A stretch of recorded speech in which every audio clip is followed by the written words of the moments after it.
Ian Roache is my today's guest. He's a former sports writer for the Courier. How long did you work there? Decades. As well as the Courier, I also covered the Scottish national team for the Evening Telegraph, the Sunday Post, and the Press and Journal in Aberdeen as well. So I covered the Scotland national team probably for about 15 years. And tell us a bit more about, like, from where did this interest come from originally? Well, I'd always liked writing. I'd always liked English at school. So I actually moved to DC Thomson's when I was in my 20s. And went through their graduate system that they have there. They have a training system there, and graduated to become a sports journalist. And then I stayed with DC Thomson until very recently, when I moved over to do a Ph.D. at the University of Dundee. So it's been a bit of a drastic change, but I actually was doing both roles for a little while, teaching at the university for since 2018. So I'm in a strange position where I have football and well, Middle Eastern politics is what I read at university just now. So it's a strange coming together of the two topics with the Qatar World Cup. So I'm seeing it from both sides, really. Just like, going back to that thing about DC Thomson, can you tell us a bit more about DC Thomson? DC Thomson is based in Dundee, but they cover the they have national papers as well as regional papers. I was mainly writing for the Courier. Latterly it changed, and you became almost like a web and internet writer as well as for the newspaper. So that was going across the whole of the company. So, for example, if I would go to a football match to cover Scotland abroad, I would be doing it for everybody. Although I was mainly based in the Courier, you would be writing for the other papers. So it was quite a challenge, but a privilege as well. I've worked in, I've worked in roughly 28, 30 countries. Wow. I've reported on football from 20, 30 countries, so it does get you around, and it's a huge privilege. It really is. It's a challenging, it's a challenging job, of course. A lot of the times you're just traveling on your own to places like Israel, Malta, Lithuania, you name it, right across the world. So it was a great time for me, but now I've left the job and I'm focusing fully on the university. Okay, because I don't want to rush, on some of the topics we'll talk about, the current World Cup and the politics and all those other things. But before that, just going back to your memory lane, can you remember the first day you covered for the newspaper? That day, what really happened on that day? Can you tell us some of the memories from there? Yeah, football was always a passion of mine. I grew up watching football. I was a Scotland fan when I was younger, and it was a great thing to be involved in. Are you talking about a domestic match? The first domestic match Any match you covered? Yeah, the thing is, you're kind of nervous, but it's amazing to think that you're doing this job. Almost everybody you meet, certainly your friends, thought it was the greatest job in the world. So, but when you do it, you're just doing a job. So you went to, I think I remember back doing games in the early days, and the key thing was, the big nervous moment was when you pressed the button on your rather antiquated computer, it has to be said, It was still computers, but it was rather antiquated, not the technology you have now. But you had the computer, and when you pressed that button for your copy to go, that was kind of it. I mean, you could phone and correct things, but it's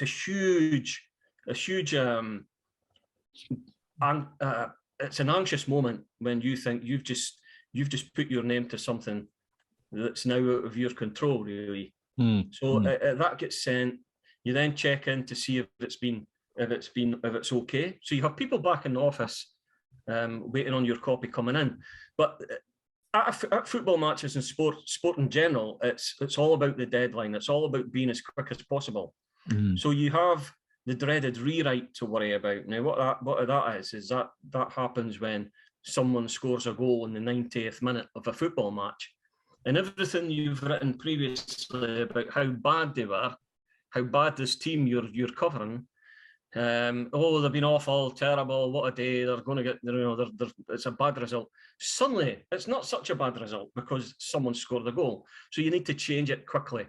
That's one of the worst things, is the rewrite. You only get used to that through experience, really. So that was challenging. Some games are on Saturday, it gives you a bit more time. But if your game is a midweek night, then it's the pressure's really on to get it right first time. You have to be very accurate. You have to be accurate with all your facts. You know, the names of the people that you're reporting on, the venue, the times they happened. All that needs to be correct. You cannot be incorrect on anything, or you'll soon have your editor pointing that out to you, and probably several thousand readers sending in letters or emails, as it became, to say that you got that wrong. So you have to be accurate. So it does get you, your writing skills up to scratch pretty quickly. But it's a mixture of nerves, and when you're at the early games, it's a mixture of nerves, but also thinking, wow. I've covered Scotland, England at Hampden. I've covered, I've been to the World Cup in France. I think one of the times when you really thought, wow, was the Champions League final. Hampden, Real Madrid won it, and Zinedine Zidane scored an incredible goal at Hampden, one of the greatest goals in Champions League history, if not the greatest goal. And I was able to interview him after the game. So, oh my God, it was an amazing thing. You also come across, being based in Dundee, you would go over to, say, St Andrews, because Barcelona trained at St Andrews a few times. So I had the privilege of going over there and meeting the Barcelona players. So Messi, Ronaldinho, Thierry Henry, all the great Xavi, the great Spanish players. So you're sitting kind of pinching yourself that you're actually speaking to these people. And I remember the only time I've really been a fan as well as a reporter, I actually bought a Barcelona top, and took it over to St Andrews and got Thierry Henry to sign it. Wow. So it was a bit. There was a few tuts from the old, the old guard within the press corps. What's he doing? Taking up his top to get a player signed. We're meant to be journalists. We're meant to be neutral. But so it's been fun. Obviously, the going abroad to report on Scotland is extra special, and I'll tell you what the difference is when you're covering the national team rather than a club team, is that all the press are on the same side. So there's no Dundee United fans, there's no Dundee fans, there's no Celtic fans, Rangers fans, Aberdeen fans. We're all Scotland fans. We're all wanting Scotland to win. So I think the only time I've really lost my cool in the press box was, you may or may not remember this, but Lee Griffiths scored 2 and 3 kicks back to back against England at Hampden in a game again between Scotland and England. Lee Griffiths, an ex-Dundee player, scored 2 incredible free kicks, and I was standing up, just like I was, as if I was a supporter. And but the good thing was most of the press were also standing up. We were all hugging each other, and we're meant to be there to do a job. But you just felt like a fan for that moment. So, you know, pretty special days, and I do look back on them very fondly. I mean, it's just like, can you give us some kind of understanding about?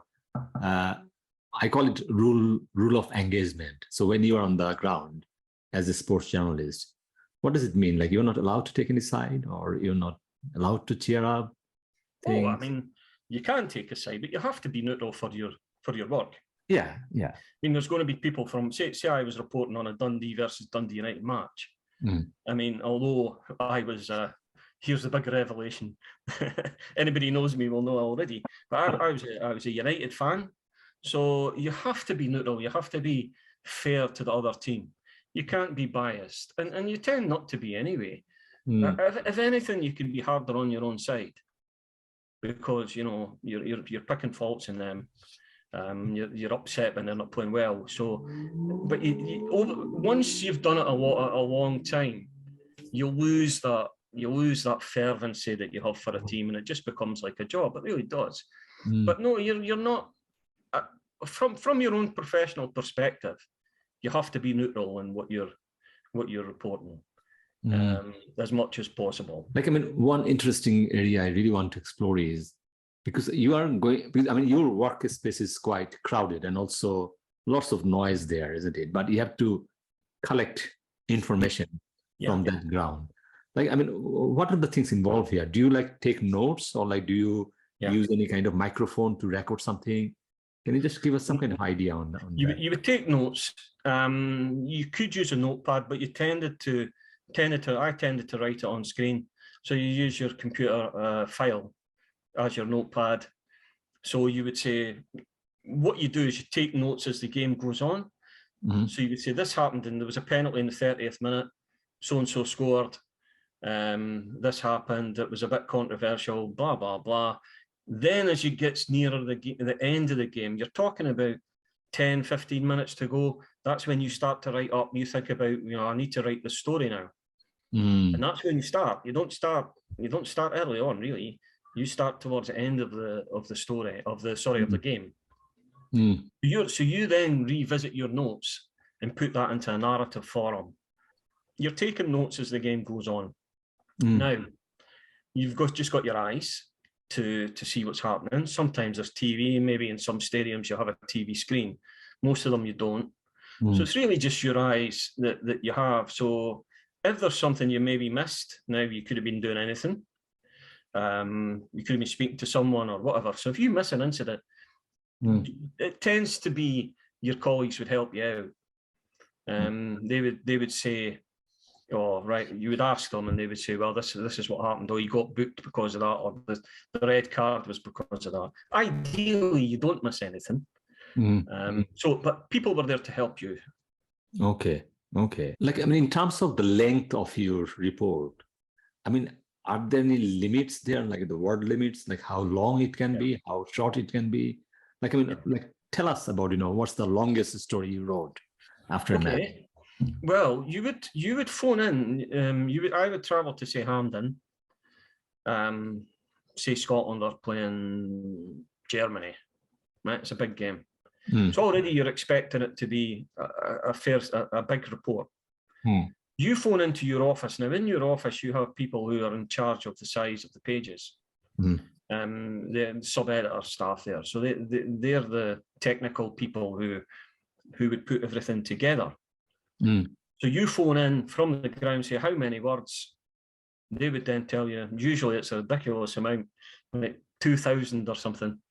So you're sitting thinking, I've got to write 2,000 words on this game. But if it's a big game, then you say fair enough. And you would never really challenge, because they're the ones that are telling you, this is what we expect from you. And you just accept it and do it. If it's 2,000 words, you're probably looking for, you're writing as you go along a little bit, and then you would revisit it. Another big aspect of sports journalism is after match. So you would be looking for reaction. Now, more and more that's becoming a thing. in this, you know, the internet age is reaction, quotes reaction. So you have to do that as well. So you have to finish your report, get downstairs, get into the press conference, and get the reaction from the manager and players to what's just happened in the game. Now that's putting you really, really up against deadlines. So it's quite a challenge. So there's the two aspects. There's the match report, and then there's the post-match quotes. The post-match situation. Is the press conference is quite common? It's been for some time there, or it's just quite a new thing? Post-match. Yeah, I mean, there's press conferences after every game, really, regardless of whether it's an international game or whether it's a game at, you know, smaller ground. They all tend to have post-match conferences because fans want to know the reaction, certainly of the manager, to what's just happened. Because that's not fair to the players. They just played it, you know, very tough match for 2 hours. You are extremely tired. You want to, you know, have some rest and then have some, you know, whatever, you know, you want to recuperate from the whole trauma. And then you are stuck in this press conference for, I don't know, like 1 hour. Well, one thing that's different that I should mention about press conferences, that the journalists usually get asked who they want to speak to. So you tend to speak to a player that scored the goal, or that there's been something happen to them during the game. Also, you would hence the fact that Zinedine Zidane was asked for after the Champions League final. But you'd get the manager and you'd get a player. So the player gets told that he has to come up. And if it's a bad defeat for a team, that then becomes difficult because, as you say, you have a dressing room full of players who would rather just go home rather than speak to a bunch of sports writers. So it's reluctant sometimes, but in that instance, the captain would be the one that would come up. Okay. So apart from Zinedine Zidane, who else did you do, I mean, in terms of big interview? Well, stars that I've met or interviewed. I mean, you could say in Scotland there would be Henrik Larsson, Paul Gascoigne when he was at Rangers. You just also Lionel Messi. Jurgen Klinsmann was one who I was a bit starstruck when I spoke to him. Wow. I mean, he was an amazing star for Germany and Tottenham. And I was standing right next to him, you know, and it was a bit, wow, this is great. So I mean, that's just part of the job. I mean, out with football as well, you know, I've done some things. I've spoken to Dick McTaggart, who's a big boxing figure in Dundee, a legend from the Olympics, and golf. Gary Player. I've spoken to Gary Player from golf, and in the job, you just tend to get on with it and just speak to whoever you're asked to speak to. And most people are fantastic, lovely. I think you might expect that I might ask you a question about, you know, Old Firm Derby. So what's your memory like going to that kind of match? It's quite a lot of things to take, isn't it? Emotionally, physically, lots of things. Can you give us some of your memories, you know, to cover those matches? Well, the Old Firm games I would go to would usually be cup finals. Okay. The Scottish Cup final in particular is an occasion for the whole of the country. So although I was based in the East, you still went and covered the Scottish Cup final, and it was a big deal. So I mean, I did several cup finals, dozens of cup finals, and you do remember the Old Firm games. It's just a fervency. Normally, when you go to a game, there's one big home crowd and a smaller away support. But because it was a cup final, it was half and half, and half Rangers, half Celtic, and it was just incredible. I mean, the atmosphere, you really, it's beyond noise. It's just constant. And then one side scores, half the ground erupts. The other side scores, the other half erupts. It is some sight. Sitting in the press box, you tend not to get most of the the problems between the two sides there. Yeah, you have witnessed plenty over the time. I mean, one Scottish Cup final didn't involve Rangers and Celtic, but did involve Rangers and Hibs, and there was a huge invasion of the pitch. Oh my God. After the cup final, and there was a lot of fighting on the pitch. Mainly Hibs fans came on, and then some Rangers fans came on. That was quite disturbing, very disturbing actually. So that was difficult. I've witnessed trouble in the past, protests outside grounds, and some crowd trouble at games.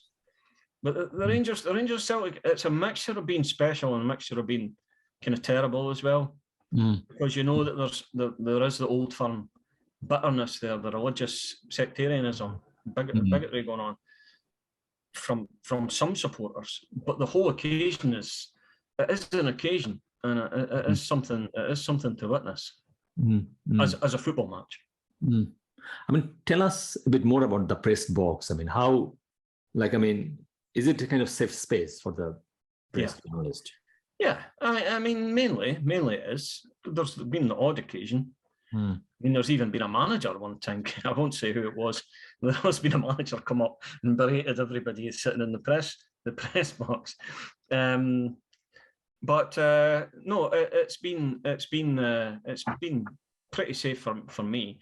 You do go to some ground and you do feel that you're surrounded by opposition, or if it's Scotland, you're surrounded by opposition fans. That could be quite intimidating, but it's pretty well policed. You do feel safe. You tend to go out maybe just 15-20 minutes before the start of the game, and then you're in at half time. Okay. Then you're out again, then you're back in again after the game. So you have your own stewarding as well in the press box. So no, I mean, you do feel fine. You feel a bit insulated from the crowd, yeah. In terms of the cameraman, so I mean, there will be cameramen with you as well, or the cameraman, the photographers are around the track of the pitch. They would be around the pitch. The photographers are out in the open, and we're covered, we're closeted. We're usually dry as well if it's raining, but they're not. They're out getting soaked. So they're kind of heroes, really. They still manage to catch the goals and the major incidents, despite it could be a snowstorm or horrendous rain. But the photographers do a great job. Scottish football in particular has got some great football photographers, and I would include the ones at DC Thomson's on that. And how do you then coordinate with them? Is it seamless, or is just more? Yeah, I mean, pretty much they know what's happened in a game. They follow the game. They know the incidents. They send in, and you have a collection of. Say, I was doing a web report, and I would put it on the website almost instantly at full time. So I would have a report to say this is what happened in a game. Now I'm looking for a photograph from that game, or several actually, to put into my match report. But they're already there. So during the game, the photographers are sending photographs in. So you have something, so you can pick it as you go along, so that when the full-time whistle goes, you're ready just to press the button on your report, and you have the photographs all ready for you. You write the headlines. Again, that's another challenge of internet. Once it goes on the internet, it's out there. So now I think we'll bring the current World Cup, because that's one of the topics we really want to explore more. So two sides of the story, the Qatar, being a host of the football match, the biggest match of the world. So can you give us some kind of your insight on in terms of a sports perspective, what does it mean for Qatar? And then we'll try to explore the politics side of the story as well. The World Cup is second only to the Olympics in terms of prestige for a sporting event. It'll be watched across the world. Even this one, which I don't think my prediction is that the viewing figures will maybe be down on previous ones. It's an incredible thing to get the World Cup, a huge privilege. Now, I think it's another piece in the jigsaw for Qatar, who, like other Gulf states, have been moving towards hosting more sports events. This is when we probably use the word sports washing. Now, they've hosted, for example, there was a Grand Prix. Qatar had the Grand Prix last year in Formula One. They'll have another one next year. There have been the Qatar government own, or the rulers, they own Paris Saint-Germain, the football club, who play in the Champions League all the time. There's never anything said about that. Now, as part of the Gulf, we also have, in other sports, you have golf, LIV. The LIV Tour is an alternative golf tour that Saudi Arabia has thrown multi-millions of pounds at that. Anthony Joshua's last fight was in Saudi Arabia. Yeah. Abu Dhabi hosted a Grand Prix just on Sunday. Max Verstappen won that. So there's a lot of sport. The Gulf states are embracing sport, and this is part of that. However, that doesn't make it any less of a surprise when they were awarded the World Cup at the same time as Russia was announced as the 2018 winners. Qatar were announced as 2022 hosts by then FIFA President Sepp Blatter, who's a very controversial figure, to say the least. Now, Sepp Blatter has said recently that he thinks that hosting the World Cup in Qatar is a mistake. And he claimed that there was actually an agreement before the vote that Russia would get 2018, but the USA would get 2022, not Qatar. Wow. And he said he voted against Qatar. Now, he thinks that he said it's a mistake, but Sepp being Sepp, it's not really to do with human rights. It's not really to do with LGBT plus rights or women's rights. He just thinks Qatar is too small a country to host such a big event. So that's his reason. It has a population of 2.9 million, which is less than Wales, to put it into perspective. There was only, at the time of the announcement, there was only the one stadium, which is the Khalifa International Stadium in Doha. That dates back to '76. But all the other venues have been built, and hence that's led on to the problems with migrant workers being brought in. 30,000 migrant workers brought in to build the infrastructure. Not only the stadium, I mean, it has to be said, roads and hotels, etc., has been built. So it's one start for that I think is notable for Qatari World Cup is the BBC are reported, according to the BBC, that the Qataris have spent 200 billion on this World Cup. Now, to put that into perspective, you're only talking maybe 4 to 5 billion for South Africa, and Russia was 13-14 billion.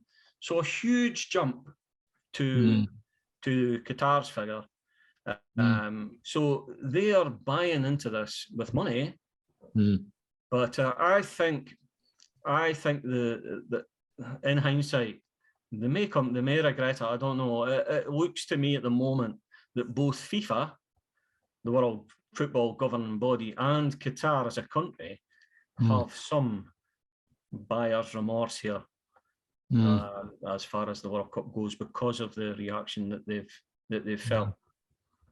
I'll put him like my comment from like political, social perspective. I mean, the way I see it, because Qatar has got, oil, natural gas and all those things, but these are finite resource. They will run out very soon.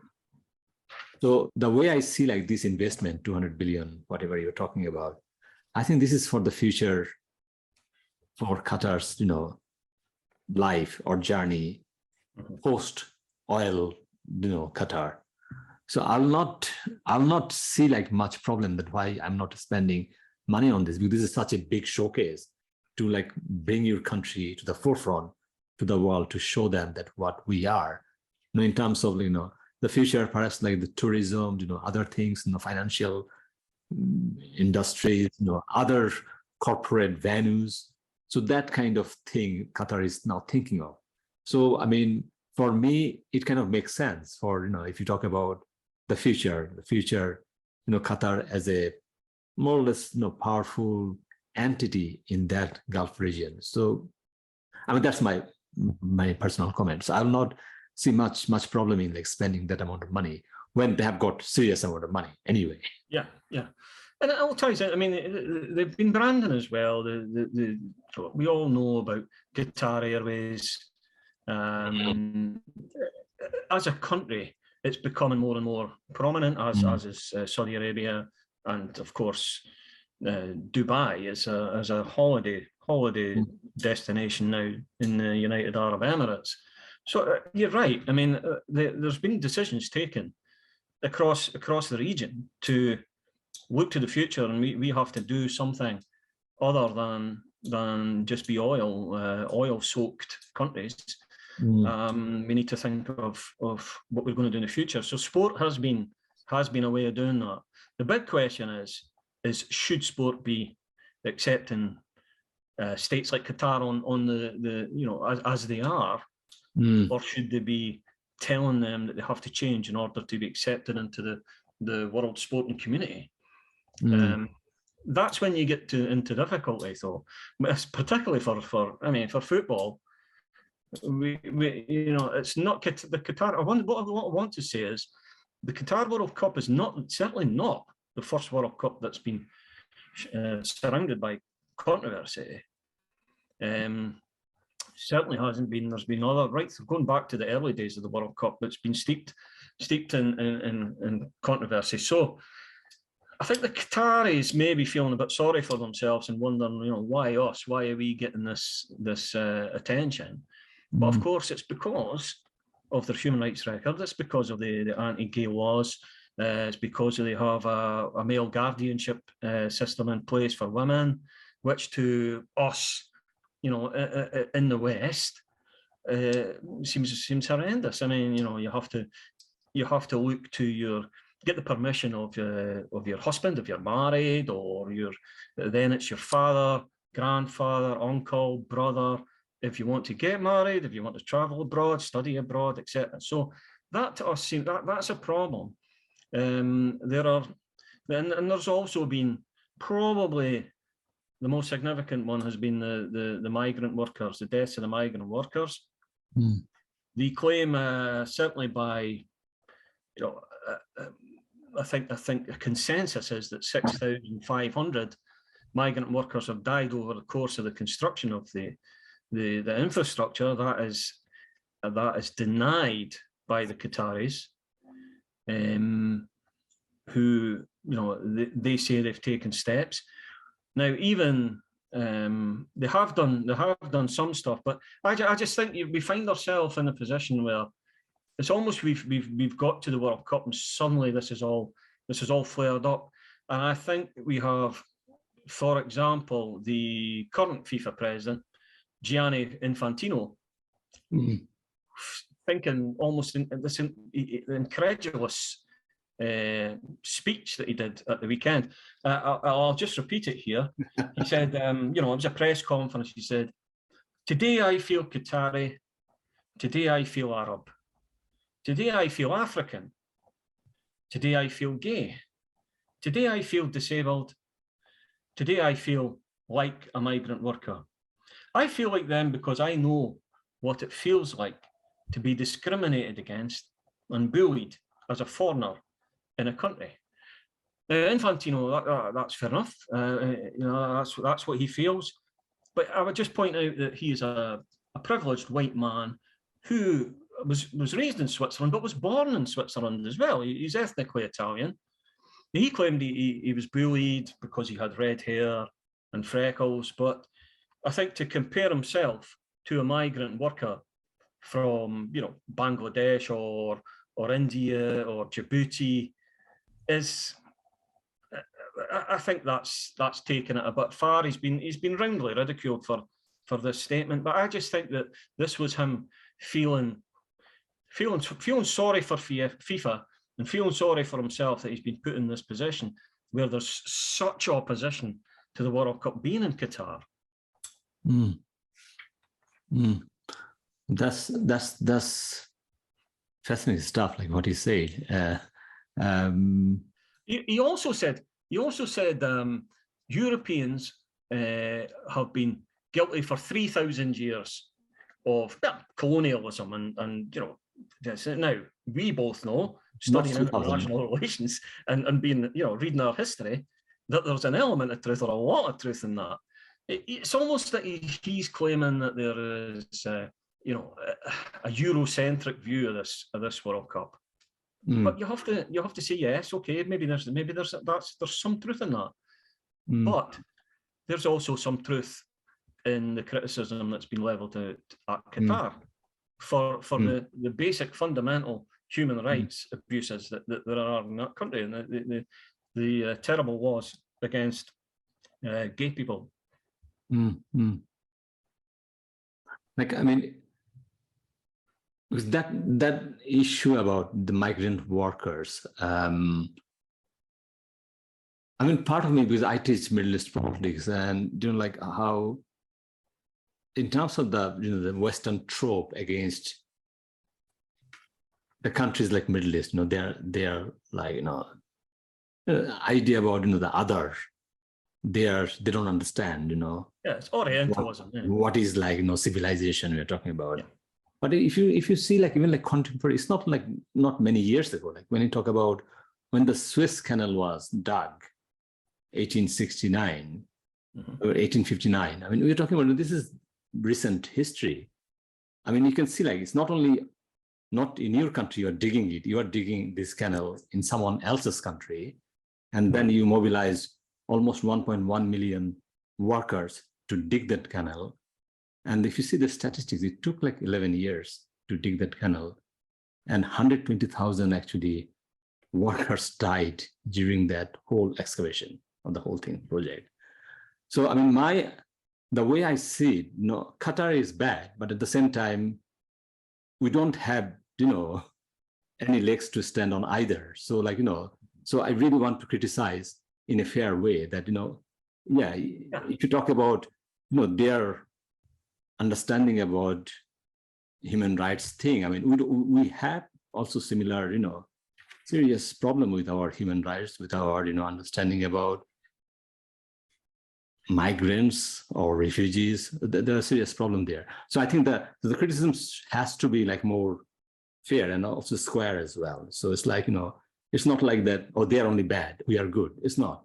So I want to have a, like, you know, proper discussion about that, so that we can have some kind of critical understanding. What does it mean, like, when a country uses, you know, foreign workers and exploit them? What does it mean? And what's our history? Also, you know, the other country has got this kind of similar kind of history as well. So, like, you know, so the discussion has to be more open-ended, rather than you just cage certain countries certain way and say that, okay, we have got the upper hand. There is no upper hand from our side either. So that's my kind of take on this. Yeah, I mean, I think there's been considered criticism for, just Human Rights Watch, for example. They've said they accept that Qatar has introduced labour reforms for allowing migrant workers to change jobs without employer permission. This was a system that they had where you had to ask your employer if you could actually leave your employer. So they also set a higher non-discriminatory minimum wage, but Human Rights Watch goes on to say that the reforms have been, quote, woefully inadequate and poorly enforced. They say migrant workers continue to face wage abuse and exorbitant recruitment fees. Migrant workers' deaths are not investigated, and their families are not provided with reparations. So there's criticism there from Human Rights Watch. Amnesty International are along similar grounds. I mean, there's kind of some acceptance that there's been steps taken by Qatar to alleviate the problem, but that it hasn't gone anywhere near enough, far enough for migrant workers. So we have a situation where I think the criticism of Qatar is deserved, but your point is also correct in that it's not the only state in the whole world that has problems with human rights or with the treatment of migrant workers or gay rights or women's rights. I mean, just England first game is against Iran. The Iranian captain has come out and said that the team support those who have died in Iran. They also failed to sing the Iranian national anthem before the England match.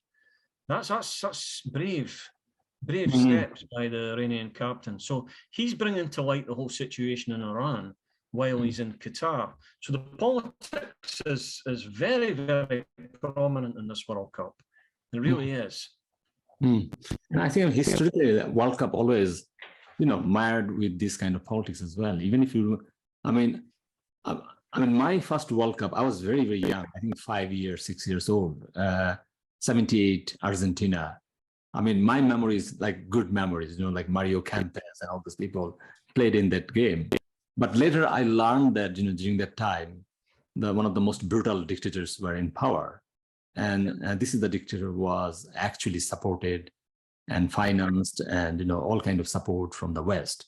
Even like during this World Cup final in Argentina, Henry Kissinger was like one of those state guests. The military junta's leader was Jorge Videla, and he was side by side with Kissinger through most of the time. I mean, there was a particular match in during that World Cup. Just talking about on-field corruption, and then we'll get to the politics of it after that.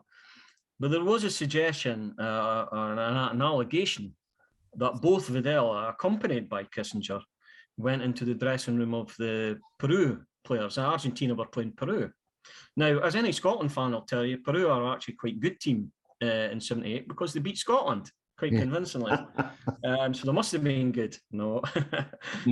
So anyway, so Videla allegedly appeared in the Peruvian dressing room before the game, this big game, which Argentina had to win by more than 4 goals to reach the final. Okay, this is how important it was.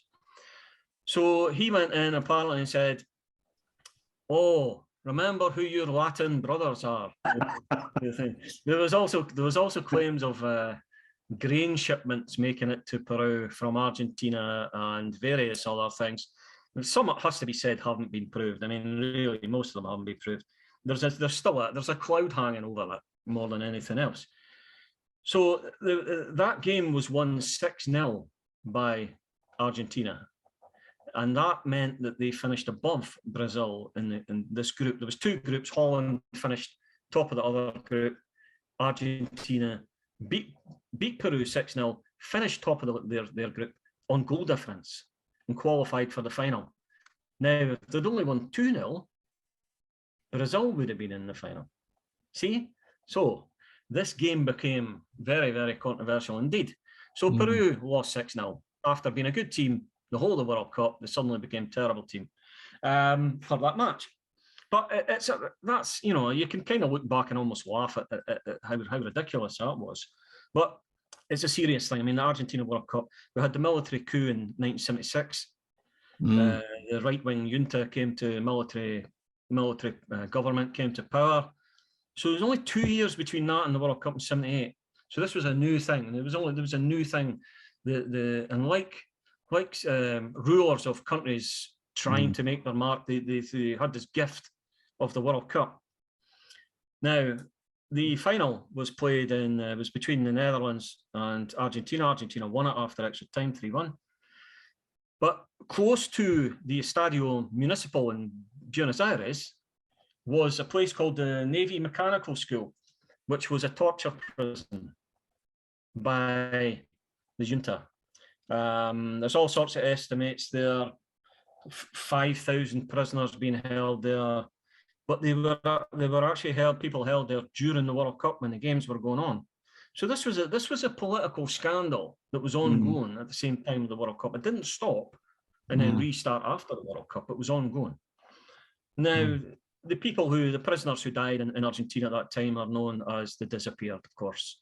The disappeared in English. And we had some players taking a stance before the Argentina World Cup. Paul Breitner was a West Germany player, a bit of an activist in his early days, a left-wing activist, but he refused to go. He refused to play for Germany and West Germany in that World Cup. You had the German goalkeeper, Sepp Maier, and Italian striker, Paolo Rossi, who would become prominent later on in '82, certainly. They signed an Amnesty International petition condemning Argentina, the Argentinian regime. But the Argentinian regime was, it was an appalling regime. It's infamous for taking prisoners up in planes and dropping them into the sea off the coast of Argentina. There have been people found guilty of that since, held to account. But it was an appalling military regime. But they got what they want because, as I say, Argentina won the World Cup. Amnesty called that whole tournament a carbon copy of 1936, of course, referring to the Berlin Olympics held by the Nazis. So it was a dark time for football. It really was, and that was in South America at the time. I back home in Scotland, in the UK, we had our own problems on the pitch. Certainly, Scotland had scandals, and we did very badly in the games. The manager left, so that's what we were focusing on. We weren't focusing on the politics really, which is amazing when you think of what was going on. That the politics weren't more prominent. This time, the politics are prominent in Qatar, certainly.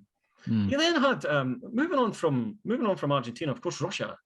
The award of Russia was in 2010 at the same time as Qatar got the World Cup. But they then invaded Crimea and annexed Crimea in 2014. And then, but they still held on. Obviously, they still do to this day. They were able to invade Crimea, annex it, and it still host the World Cup in 2018. So football glosses over things when it wants to. It really does.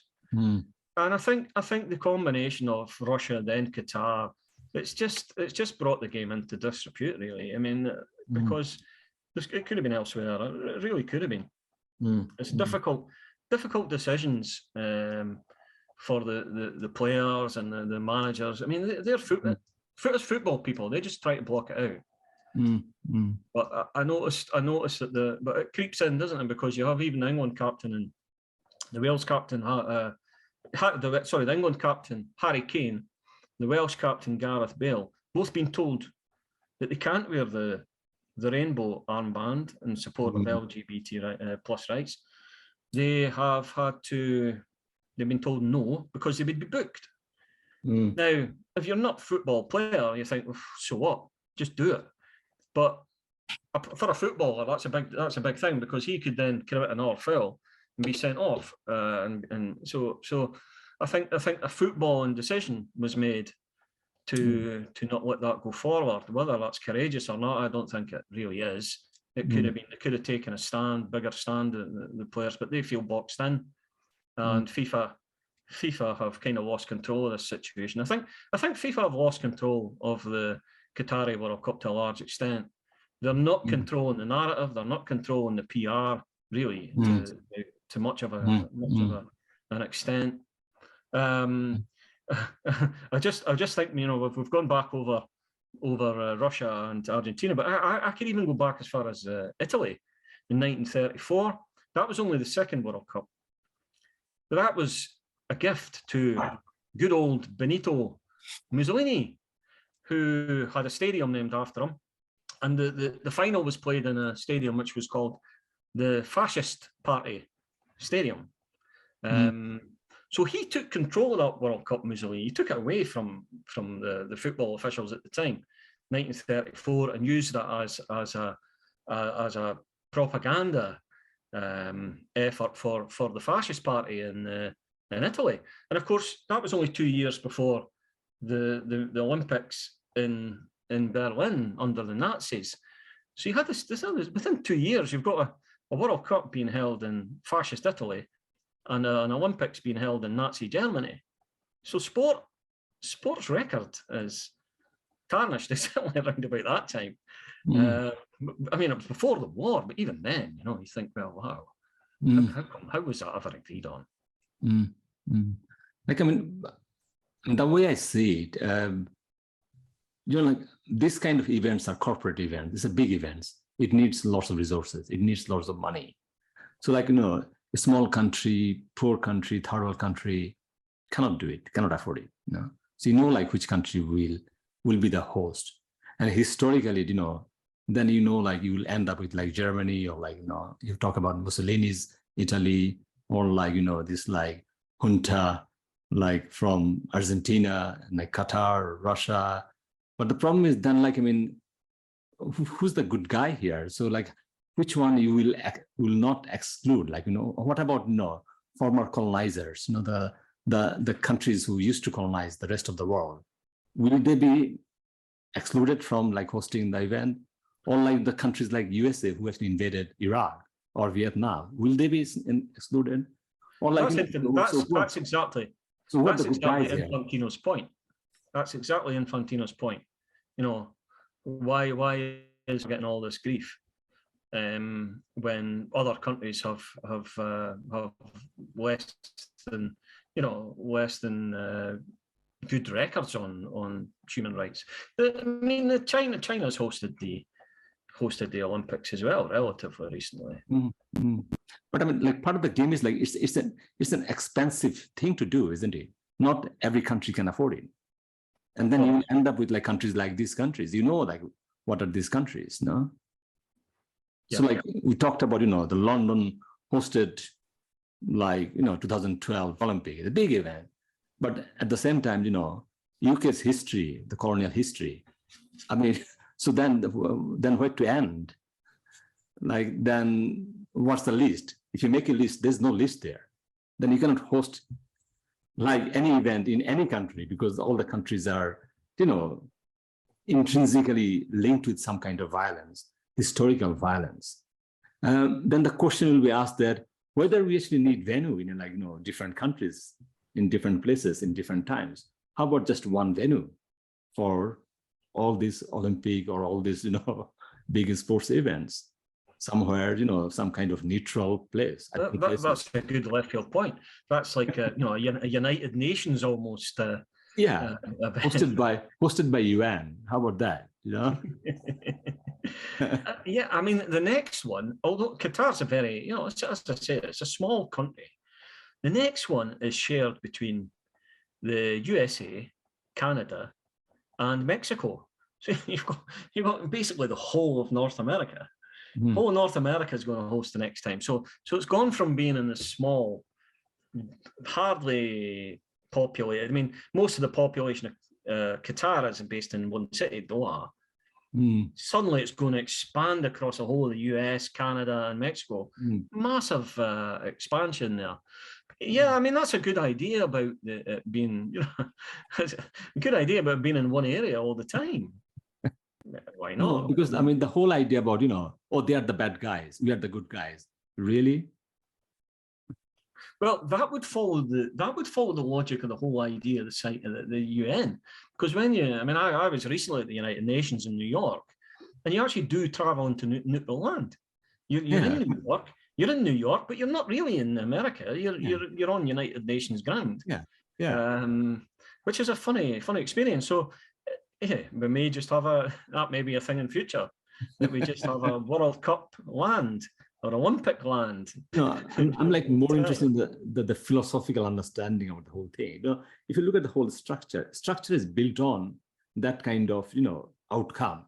You'll not get, you know, like, I mean, suddenly Bangladesh will be the host for World Cup. Bangladesh will not. That's the fact, you know. The next host will be perhaps United Arab Emirates or like USA. Or like, you know, another, you know, violent country like, I don't know, like Portugal, you know, huge colonial history. So like, you can see like where we are going. So like then the question is whether we should actually entangle sports with politics. If it gets entangled with politics, then what to do with this and how to deal with this, and then whether we need honesty when we have those discussion.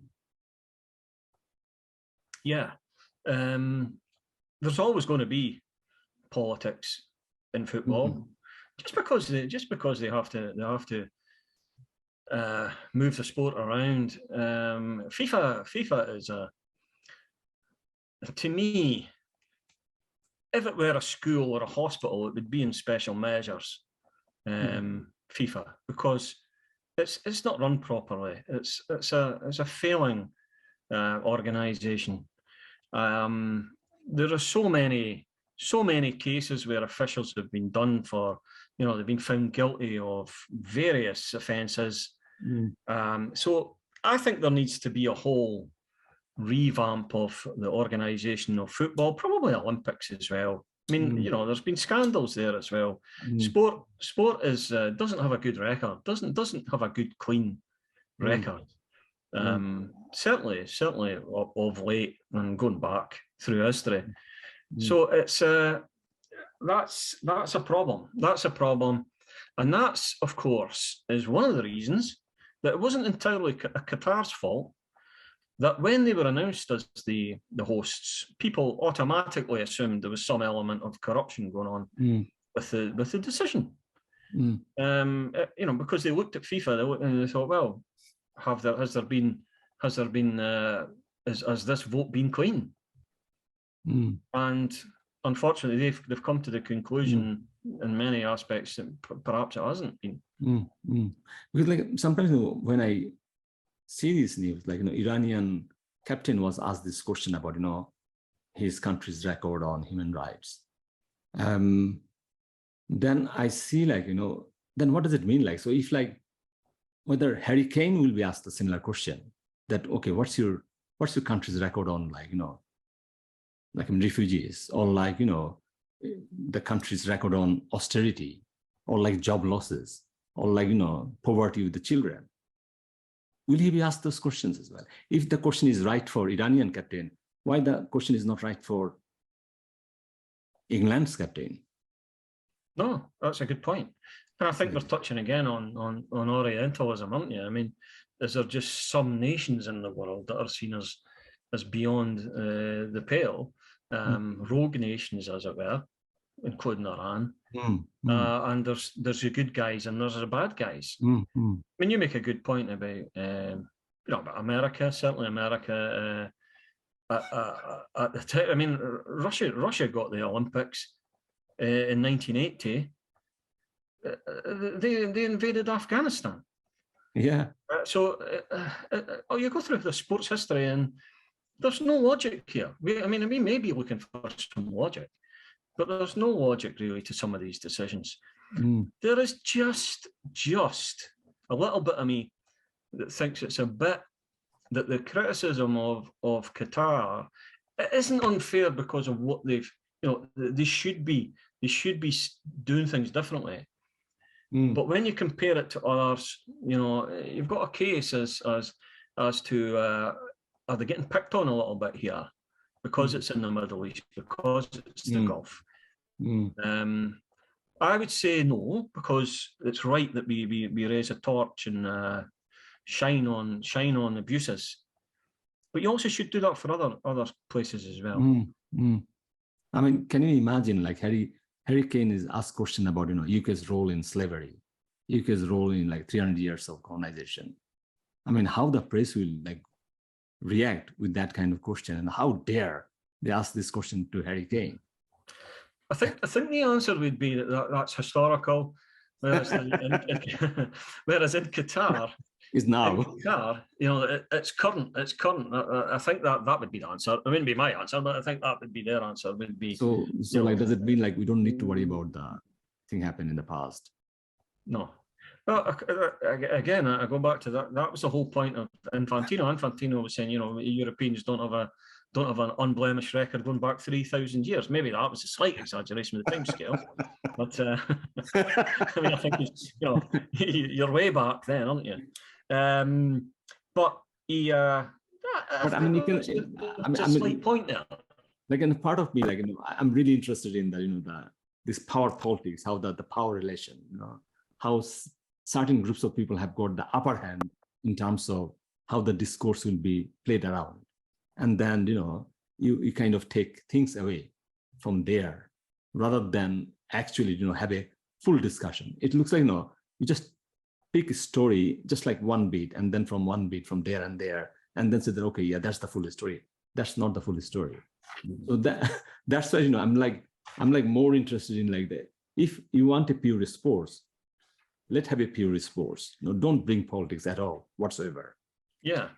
But it looks like historically, sports is always part of, politics. If you go back to like, this like Greek history about, all those gladiators, is part of that politics, isn't it? So all those big players, all those gladiators will be on the ground to entertain us. But at the same time, I think sometimes I just feel that it's not fair to the sports people who are doing their jobs and then come back and you ask them question about, okay, tell us about, UK's colonial history. That's not fair to this sports person. Yeah.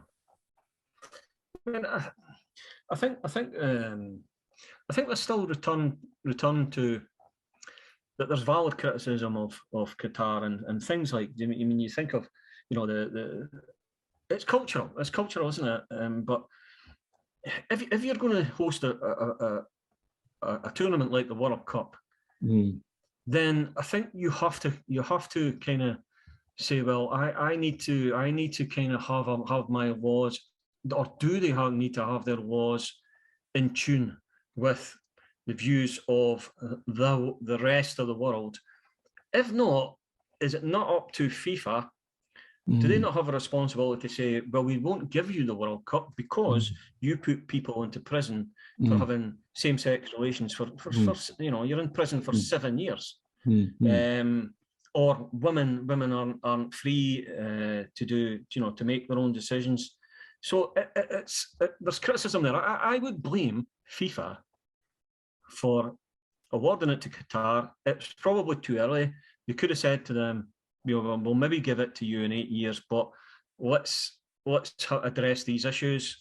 If the Qataris said, well, we're not going to do that, they're maybe facing that they don't get awarded the World Cup. I think it's a fundamental thing in international relations politics, though, isn't it? Should human rights be universal, or do you accept that there are cultural and religious differences in some countries?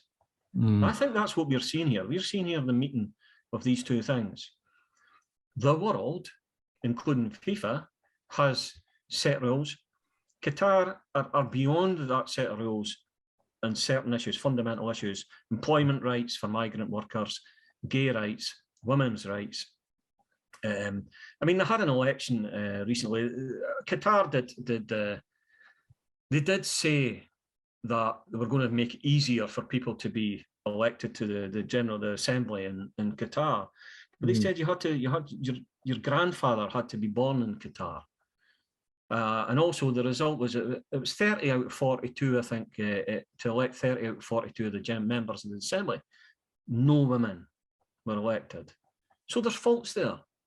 So we're left with this situation where this country is a flawed country when it comes to politics, when it comes to these fundamental human rights that people see as being universal, and yet they're still getting the World Cup. So you can understand why folk think that they shouldn't have been awarded the World Cup. They shouldn't be awarded this until they have a society and a system of government that is acceptable to the rest of the world.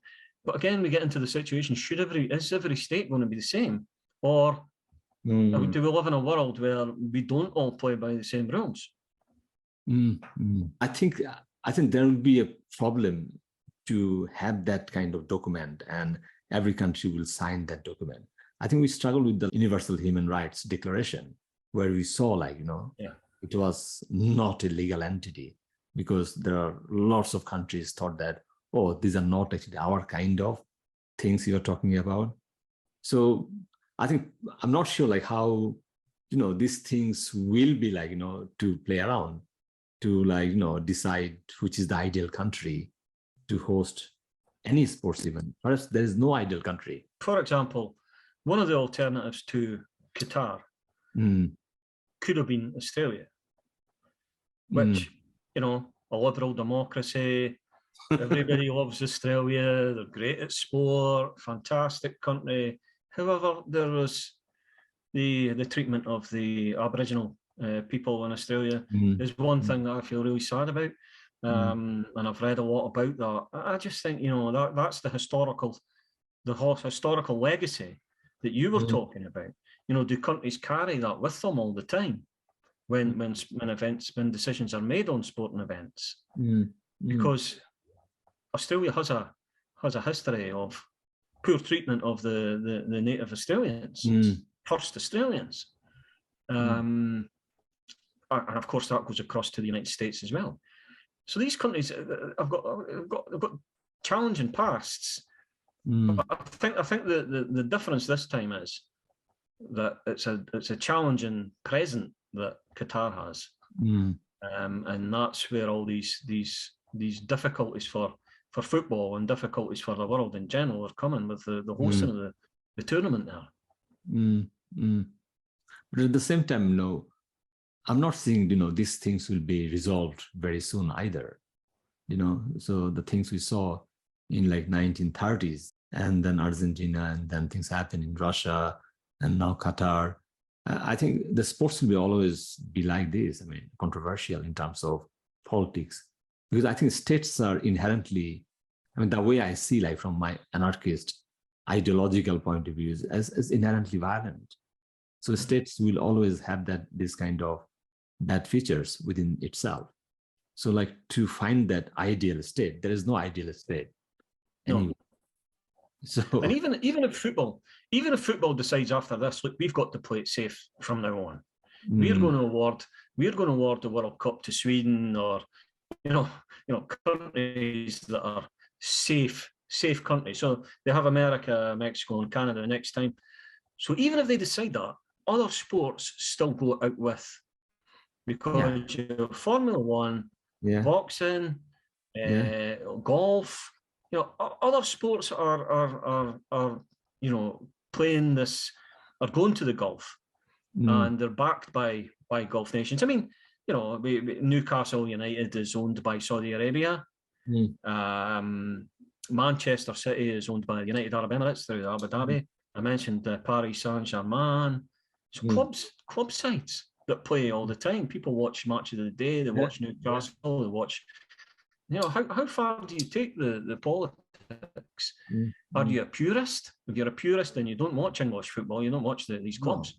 I think most of us fall into the grey area where we sometimes forget about the politics and enjoy the sport. But I don't know. I think this World Cup to me looks like a mistake. It looks like I think the Qatar are almost regretting it, and I think certainly FIFA are regretting the decision. I think there'll be the crowds don't seem enthusiastic. They don't seem to be sizable. I think they may, in some games, maybe sparsely populated.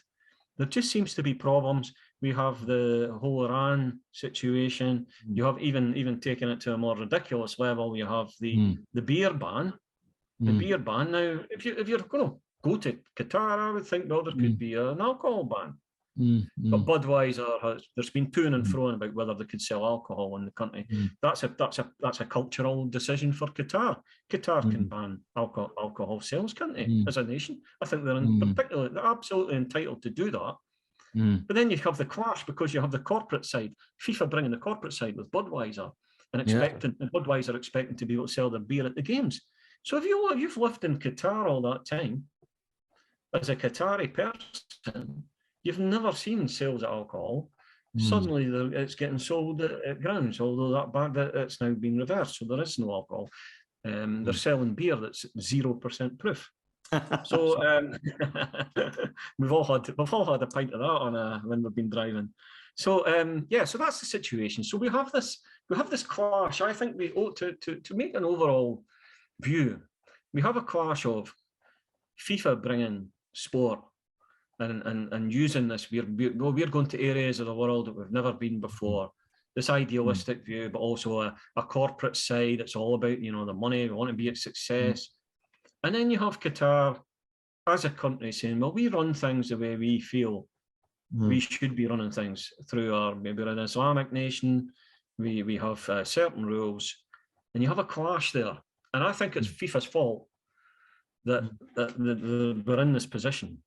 I would put a lot of the blame at there though, because obviously Qatar should ideally overnight overturn these laws, the anti-gay laws, you know, the whole the guardianship laws, the employment situation for migrant workers. Of course it should, but I think FIFA were there at the start. You could have made the decision not to send it to Qatar,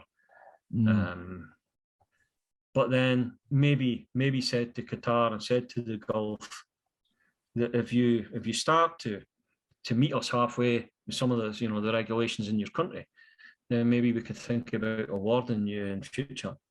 But again, as I've pointed out, sport still goes on in these countries. So there's hypocrisy there, isn't there, right across sport? There really is. So, like, I mean, when you watch this World Cup football, what will be your advice? Like, how to enjoy this? The things we discussed, if you think about all of these things, then basically we cannot watch football at all because, oh my God. Well, you're right. You're right about that. I'll let you into a secret. I haven't watched any of it yet. And I certainly never watched the opening ceremony. It's difficult. I'm scheduled to go and watch England and Wales match with friends. Is it like tonight, isn't it? No, that's further on in the month. They're in the same group, but that game, so I'm actually scheduled to meet friends and going out to see that. So that will be at least one that I'll watch.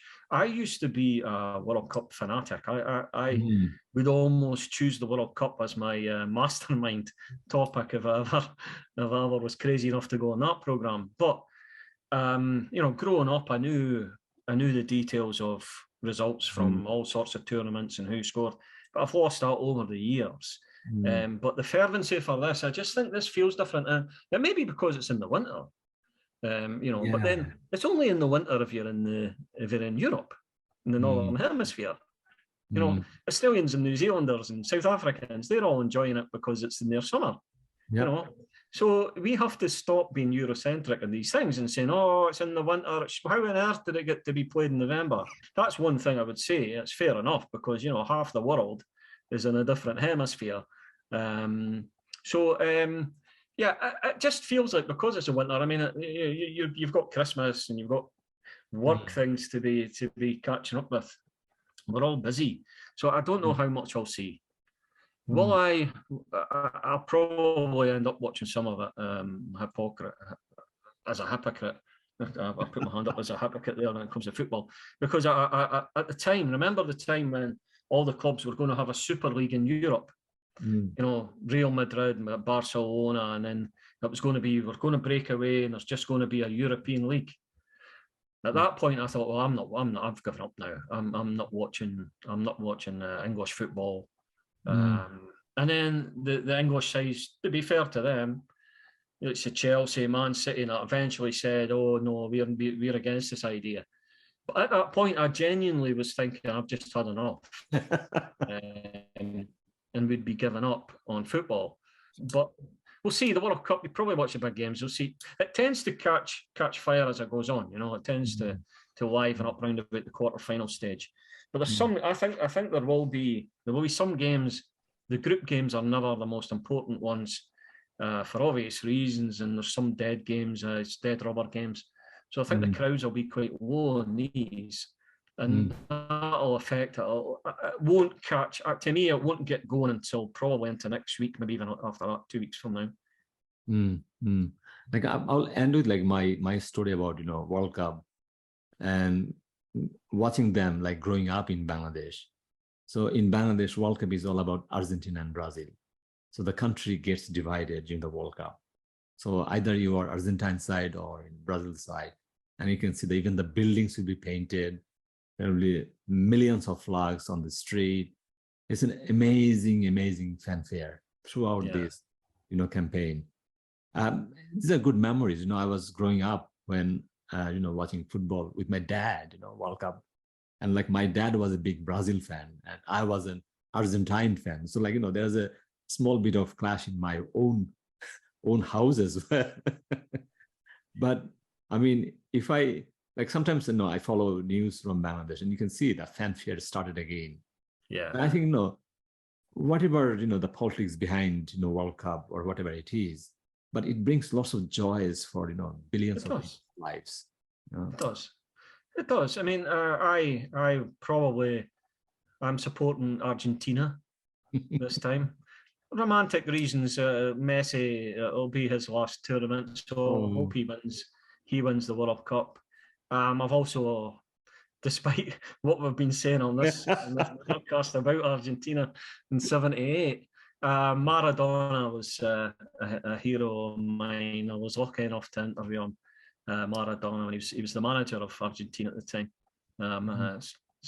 He was at Hamden with Argentina. So that Maradona was one for me. So I kind of think Argentina wouldn't be a bad choice to win this tournament. You're right. I mean, it should be great. It should be a joyous occasion. It should be a joyous occasion. But this time does seem a bit different. It's like it's got some drag on it. It's like it's going to take a while to get going. The crowds, I mean, they've had these. It feels a bit rotten to say this about Qatar, and they've obviously done it through good intentions. But they've got locals dressed up as fans of the other countries. So you've got these Qataris going around kidding on that they're Germany fans or they're England fans, singing the England songs and singing German songs. It just looks a bit farcical. The problems with accommodation, etc. It just seems that it's not going smoothly. And I do think FIFA are probably going to wish we were somewhere else. They'll never admit that. They'll make the most of it. But yeah, it's going to be a mix of. We'll probably enjoy some of it, but the politics are hanging heavy over this one. Thank you, Ian. We had an amazing time today. I think we explored most of the things we were planning to do. We talked about politics, we talked about sports, your memories as a sports journalist. I think lots of things to take away from this episode.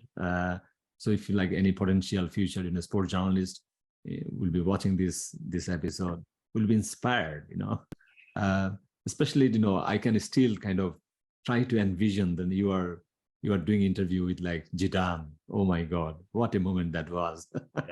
Well, he was my absolute hero, Zidane. So it was just everything came together on that occasion. Thank you, It's Ian. pretty special. Thank you so much.